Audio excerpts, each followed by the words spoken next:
মাছ চাষের ক্ষেত্রে অনেক মৎস্য চাষীদের থেকে আমরা জানতে পাই তারা মাছ চাষ থেকে ক্ষতির মুখে পড়েছেন। যদি খতিয়ে সেই বিষয়টা দেখা যায় তবে দেখা যেতে পারে যে মাছের ক্ষেত্রে বেশ কিছু রোগের কারণে তাদের পুকুরের অনেক মাছই মারা গেছে। স্বাভাবিকভাবেই কৃষকরা মাছ চাষ থেকে সেই সময় ক্ষতির মুখে পড়েন, কিন্তু সঠিক সময়ে সঠিকভাবে যদি মাছের রোগ নির্ণয় করা সম্ভব হয় তবে কিন্তু পুকুরের সমস্ত মাছকে বাঁচানো সম্ভব। আর সেই সম্পর্কিত একটা বিস্তারিত তথ্য নিয়ে আপনাদের সঙ্গে আমি দেবস্মিতা। কৃষি বার্তায় আপনাদের সকলকে জানাই স্বাগত। আজ আমরা চলে এসেছি পশ্চিমবঙ্গ প্রাণী এবং মৎস্য বিজ্ঞান বিশ্ববিদ্যালয়, এবং বর্তমানে আমরা আমাদের সঙ্গে পেয়ে গেছি মাছের রোগ এবং নিদারণ বিভাগের অধ্যাপক ডক্টর গদাধর দাস স্যারকে। আমরা স্যারের মুখ থেকে মাছের রোগ নির্ণয় এর সমাধান এই সম্পর্কিত বেশ কিছু গুরুত্বপূর্ণ তথ্য জেনে নেব। নমস্কার স্যার। যেটা জানতে চাইবি যে মাছের রোগের যে ব্যাপারটা, এটা কৃষকের পুকুরের কতটা ক্ষতি করতে পারে? মাছের রোগই প্রধান সমস্যা মাছ চাষ ক্ষেত্রে, এবং চাষির যত সমস্যা থাকে তার মধ্যে রোগ নিয়ে প্রায় যদি টোটাল কস্ট হিসাব করা যায় 20% লস কেবলমাত্র মাছের রোগ যোগে হয়। এবং এই রোগকে প্রথম থেকে তাকে নিরাকরণ করা উচিত। আর যদি রোগ বেড়ে যায় তাকে নিরাকরণ করা খুব মুশকিল হয়। এবং রোগ বাড়ার মুখ্য কারণ হচ্ছে যে আমরা জলাশয়কে ঠিকভাবে পরিচর্যা করি না এবং খাবার ঠিকভাবে দেয় না, এবং তার সাথে সাথে মধ্যেও আমরা পুকুরে ঠিকভাবে তার নিদান মধ্যে প্রয়োগ করে না। যে রোগ হলে আমরা ঠিকভাবে আইডেন্টিফাই করে তার নিদান প্রয়োগ করা, এটা খুব বিধেয়। কিন্তু আমরা অনেক সময় বা চাষিরা অনেক সময় এটা করে না, যা দ্বারা কি ও সমস্যায় পড়ে। তো সঠিক সময়ে সঠিক রোগ নির্ণয় কি পুকুর বা মাছের স্বাস্থ্য ফিরিয়ে আনা সম্ভব? হ্যাঁ, অবশ্যই সম্ভব।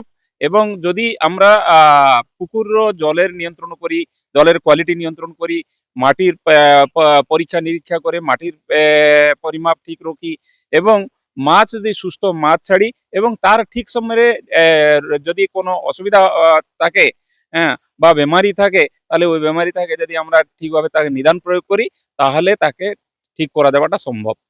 প্রথম যারা মাছ চাষ শুরু করেছেন তাদের ক্ষেত্রে মাছের কি কি রোগ হতে পারে?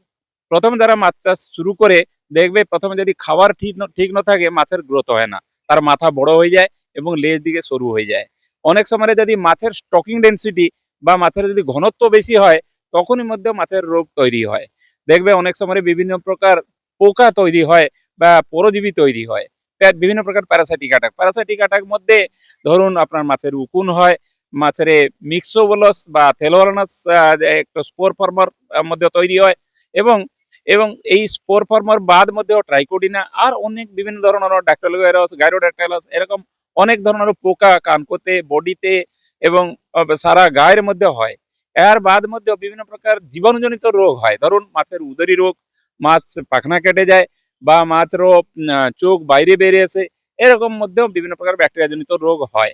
এবং তার সাথে সাথে বিভিন্ন প্রকার ফঙ্গাল রোগ হয়, মাছের ঘা তৈরি হয়, ক্ষত তৈরি হয়। এই ফঙ্গাল রোগের মুখ্য কারণ হচ্ছে আমাদের একটা ফাঙ্গাস বা আফানোমাইসিস ইনভ্যাডেন্স, অর্থাৎ বৃষ্টি ছেড়ে যাইতে, শীত একটু আসছে বা চলে যাচ্ছে, টেম্পারেচার বাড়েনি, ওই সময় এক ধরনের রোগ হয়, তার নাম হচ্ছে এপিজোটিক আলসারেটিভ সিনড্রোম বা মাছের ক্ষত রোগ বা ঘা রোগ। এই ঘাকে আমরা প্রথম স্টেজে যদি কন্ট্রোল করা যায় তাহলে এটা নিশ্চিতভাবে ভালো হয়ে যাবে।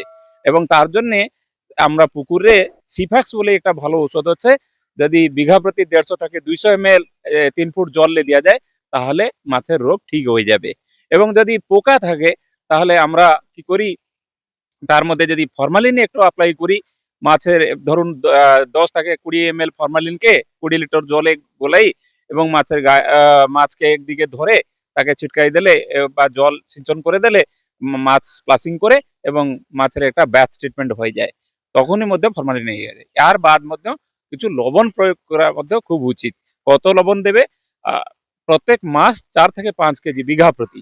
এবং চুন অবশ্যই দেওয়া দরকার, পুকুরে 30 থেকে 40 কিলো চুন প্রত্যেক মাস দেওয়া উচিত। এর সাথে সুষম খাদ্য দেওয়া উচিত, ব্যালেন্সড রেশন, এবং খাদ্যের অবশ্যই ভিটামিন মিনারেলস থাকা দরকার। 10 থেকে 15% ভিটামিন মিনারেলস খাবারে থাকলে মাছে একটু সুস্থ থাকে।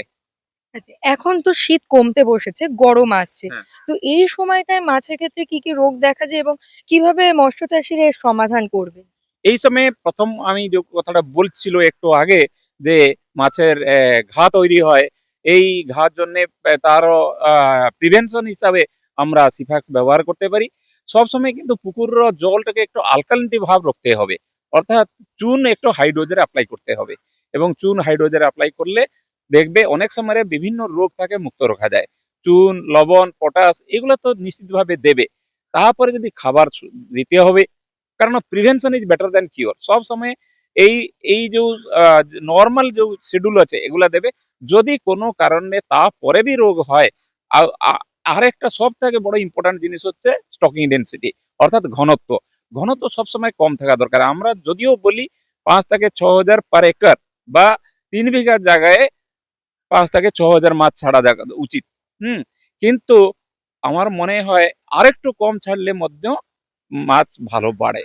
হুম, এবং মাছের কোনো রোগ তৈরি হয় না। যত ঘনত্ব বাড়বে তত ম্যানেজমেন্ট বাড়বে।